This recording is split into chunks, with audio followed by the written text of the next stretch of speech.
Zero Malabar സഭയുടെ synod സമ്മേളനം നാളെ തുടങ്ങും. സുപ്രധാന തീരുമാനങ്ങൾക്കായി കാതോർത്ത് വിശ്വാസ സമൂഹം.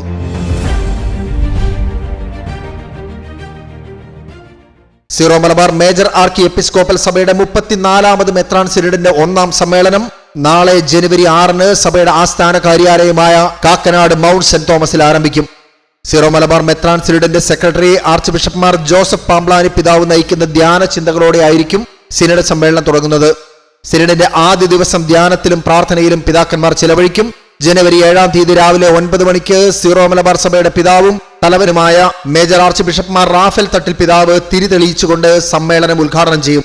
ജനുവരി 10-ന് ശനിയാഴ്ച വൈകിട്ട് സിനഡ് സമ്മേളനം സമാപിക്കും.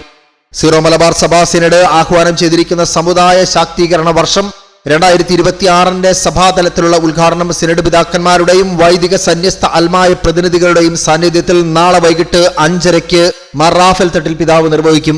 നാളെ തുടങ്ങുന്ന സമ്മേളനത്തിന്റെ സമാപനത്തോടെ സുപ്രധാന തീരുമാനങ്ങൾ സീറോ മലബാർ സഭയുടെ നേതൃത്വത്തിൽ നിന്നുണ്ടാകും എന്നാണ് പ്രതീക്ഷിക്കുന്നത്.